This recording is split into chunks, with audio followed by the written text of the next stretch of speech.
Royal expert claims Prince William wants to know truth about Princess Diana. According to Andy Webb, the future king is taking steps to discover the truth. Royal expert has made a series of claims about the British royal family in his new book all about Princess Diana's infamous BBC interview.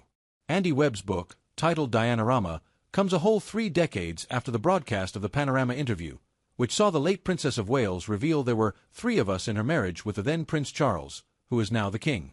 In the interview, Diana candidly addressed Charles's relationship with Camilla Parker Bowles, who is now the Queen Consort, with her honesty changing how the world saw the royal family forever. One claim of Webb's in particular sees the expert allege that the eldest of Diana's 2 sons, Prince William, still wants to know the truth about his mother, who tragically died aged just 36 following a high-speed car crash in the Pont de l'Alma tunnel in Paris on the 31 August 1997. Now, the Panorama interview was conducted by BBC journalist Martin Bashir and, according to Webb's book, William is taking steps to discover the truth of how the Panorama interview came to be.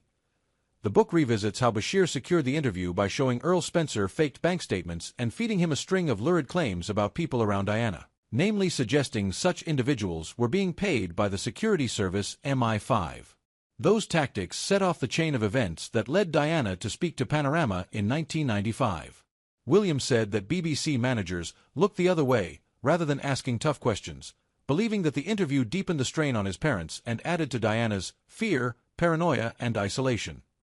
An unnamed source describes the soon-to-be king as an implacable antagonist who has people on the case, something which suggests William is still pressing quietly for a full account of how Bashir operated and why the corporation, which was criticized for failing to challenge his methods and for giving misleading reassurances about what had happened, failed to stop him.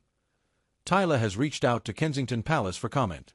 The official cause of death for Diana was determined to be a combination of the driver being under the influence of alcohol and speeding, which led to the car losing control while being pursued by paparazzi. Diana, her partner Dodi Fayed, bodyguard Trevor Rees-Jones and driver Henri Paul were in the Mercedes on the night of the crash. While Paul and Fayed died at the scene, the beloved activist was critically injured and taken to the hospital, where she died from her injuries.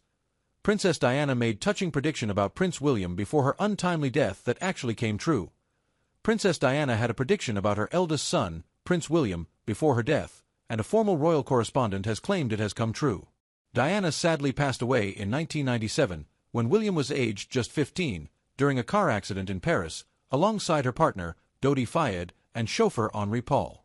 His mother's death affected him and his brother, Prince Harry, greatly, as the Prince of Wales described grief as the very worst pain any child or parent will ever endure.